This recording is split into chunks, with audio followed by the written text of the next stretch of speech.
sinon, t'es venu nous parler de quoi?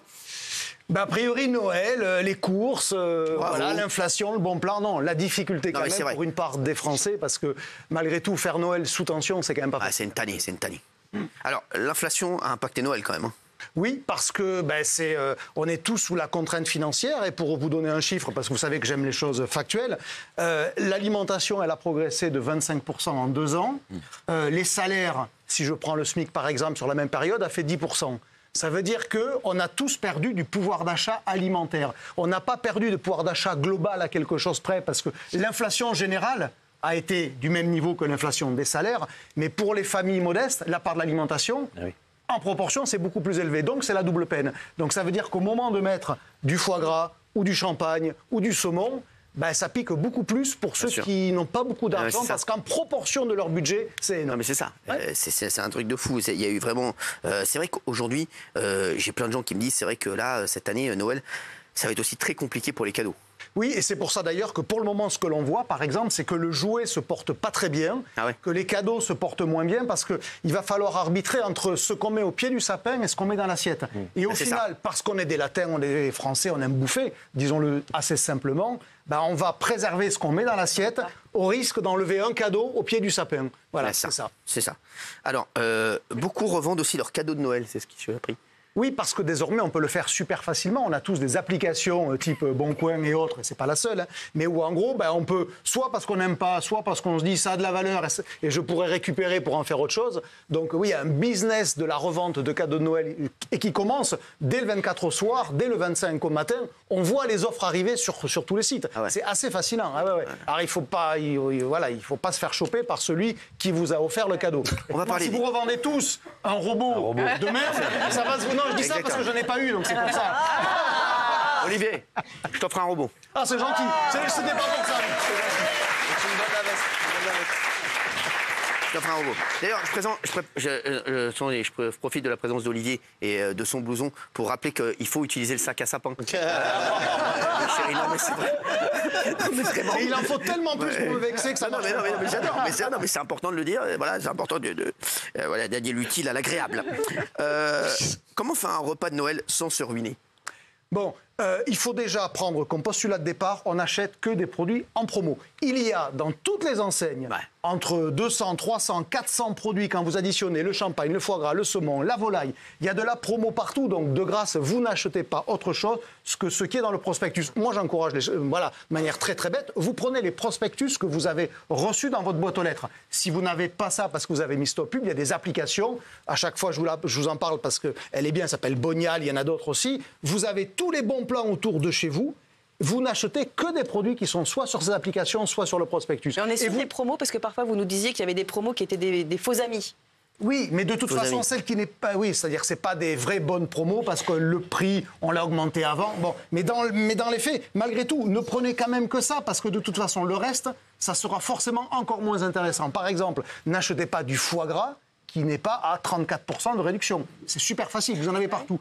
Pourquoi 34 ? Parce que la loi ne permet pas de faire des réductions de plus de 34%. C'est pour ça que je vous donne le prix à l'avance. Donc, je savais pas. Oui, bien sûr. Ouais. Et en plus, sur les produits alimentaires, on ne peut pas faire plus de 34% de remise. Ou 68% sur le deuxième produit. Comme vous savez compter, ça fait 34. Voilà, donc on n'a pas le droit de faire ça. 34 plus 34, ça fait 68. Voilà, c'est l'équivalent du 2+1.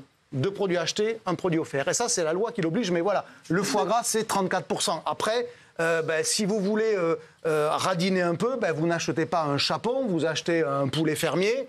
Alors, ça sera moins bon. Mais si vous voulez, par exemple, l'améliorer, vous lui fourrez avec un boursin que vous lui mettez dans le croupion, vous allez voir, il va être super on est comme ça, là. Ouais, mais bien sûr. Une fois mort, une fois mort. Oui, une fois mort, évidemment, parce que sinon, ça pourrait lui plaire. Qu'est-ce qu'on fait là? Le chapon qu'on met souvent est un produit cher. Un chapon, ça vaut aujourd'hui entre 12 et 14 € le kilo, pour vous donner un ordre de prix. Ah ouais, le chapon. Et c'est une grosse pièce. Ouais, le poulet castré. Et c'est une grosse pièce. Si vous voulez faire des économies, vous avez des poulets fermiers qui valent à peu près la moitié du prix. Alors c'est moins gras, c'est moins onctueux, c'est moins goûtu. Mais vous compensez, voilà, par exemple, c'est une bonne idée. Voilà. C'est une super idée, ouais. C'est bien ça le boursin, ça? Dans le bagne, hein. Ouais, et on met le boursin dans le... tu vas voir. Ah ouais? Avec quelques croutons dedans, vous allez voir. Mais voilà, vous améliorez les choses. Tu fais ça, toi, tu vas mettre du boursin dans le... Je l'ai essayé la semaine dernière pour voir si je le recommencerai pas pour Noël. C'était fort bon. Ah ouais, c'est vrai? Ouais, franchement, ouais. Je vais pas le faire cette année, mais merde pas. Tiens, Gilles Verdez, celui qu'on surnomme le chapon dans le métier.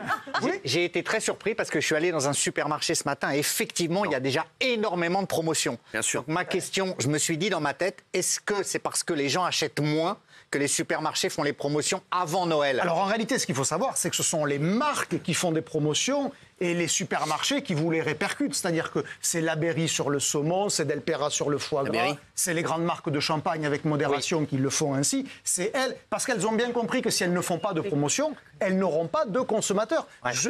Parce qu'on est quand même face à une descente en gamme de ce qu'on met dans nos assiettes. Par exemple, pour vous donner un chiffre, sur le dernier mois, les ventes de champagne ont fait moins 20% en France. Non.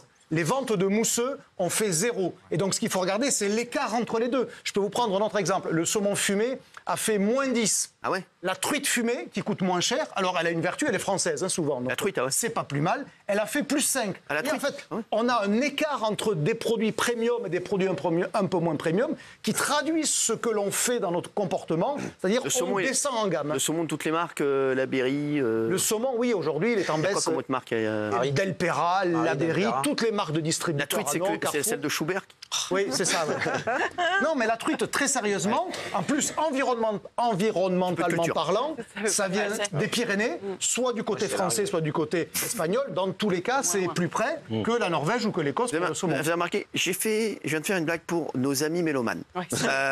Merci à eux, voilà, de la kiffer. Est-ce que les promotions sont des vraies promotions? C'est-à-dire qu'est-ce qu'ils grugent pas sur les prix pour baisser ou est-ce qu'ils mettent pas pour quantité? Valérie vient de Si, il y a toujours ce risque-là, bien évidemment, mais ce qui est certain, c'est que si vous ne prenez pas ceux qui ne sont pas en promo déjà sur le prospectus, ben forcément, vous allez les payer plus cher. Donc, ce risque, il existe par principe, mais raison de plus pour nous regarder encore plus que ça. Valérie venait de poser la même question il y a 2 minutes. Je te jure, tu fais une très mauvaise émission. Ah ouais. Tu fais une très mauvaise émission. Retirez-lui son Non, mais robot. je te le dis, arrête, quand ton stagiaire vient, tu fais une très mauvaise émission.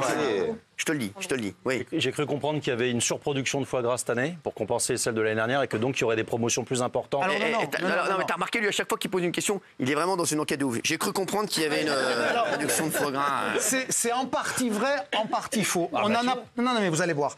Il y en a un peu plus que l'année dernière, mais il y en a moins que ce à quoi on était habitué avant, parce qu'on sort de la grippe aviaire. C'est ça. On a vidé beaucoup d'élevages parce qu'il a fallu abattre des milliers de canards. On les a fait re-rentrer, on les a vaccinés. Donc déjà, ça a impacté le prix du foie gras, parce qu'il faut payer le vaccin, parce que forcément, ça se répercute. Et malgré tout, on n'a pas encore reconstitué la totalité du cheptel français. Donc, on manque un peu de foie gras. Et le foie gras, cette année, coûte très exactement 9% de plus en moyenne que l'année dernière. Donc, c'était déjà un produit cher. C'est pas en train de diminuer.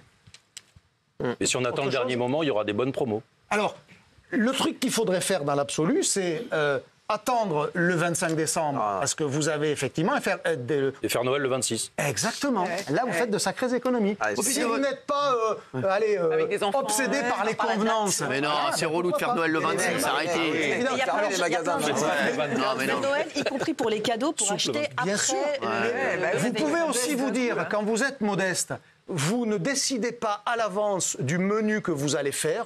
Vous le décidez le 24 après-midi dans l'absolu. Quand vous allez faire vos courses, vous allez forcément trouver des produits que le magasin doit écouler. Je vous rappelle quand même qu'un sûr, il poulet, doit un l'écouler. chapon, une pintade, il y a des dates qui sont très courtes. sûr. Eh oui. Donc ça veut dire en plus, comme le 25 est un jour férié, les magasins sont fermés, Fermés. il ne le vendra pas le 25. Donc s'il est à date le 25, il vous le bravera le 24. Moi, en fait, moi, le 25, je m'ennuie grave à chaque fois. Parce que j'ai rien à faire.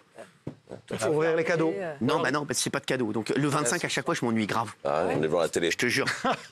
Je te jure. C'est bien pour ça qu'il y a des films de Noël à la télé. Il y aura probablement Le Père Noël est une ordure. Ouais, merci. Probablement. Et je profite de ton blouson pour savoir, le poisson en papillote, c'est une bonne alternative. C'est vrai. Non, mais c'est pour savoir. Non, mais c'est vrai, c'est pour savoir. Oui. Est-ce que vous avez des questions, mamie? Est-ce qu'il va y avoir des réductions sur le stéradon? Non, mais je vous entends vous parler d'or, mais si on n'est pas avec vous à faire les courses, comment on se débrouille dans cette jungle en fait Mais oh, ça va, l'autre. Dans cette jungle. Non, mais vas-y, non, mais oh. L'autre, elle arrive chez Lidl, c'est la jungle. Avec son calibre. Ah, de sucre. Ah, mais frère, arrête un peu. Non, mais elle est chez les mousquetaires Intermarché, je crois qu'il y a des vrais mousquetaires. Je suis une consommatrice, je suis vraiment désolé. Je suis vraiment désolé. Déjà, vous avez des prêts à garder les prix au kilo. Mais oui, non mais il faut Cette déjà accepter l'idée de passer un peu plus de temps à faire nos courses que ce que nous faisons. Ouais. C'est-à-dire que on a cette obsession d'aller vite. C'est horrible. C'est quand même pas un petit sujet, ce qu'on mange. vivre. Voilà. Et donc, il faut regarder les ingrédients, il faut regarder les prix. Moi je dis toujours, ne faites pas vos courses avec une liste. Ouais. Parce que quand vous faites avec une liste, vous vous obligez à acheter ce que vous avez prévu. Si vous avez par exemple vu du saumon fumé alors que vous aviez prévu de mettre des huîtres, et si les huîtres elles sont chères et le saumon fumé pas cher, vous changez la vie. Alors, on me dit...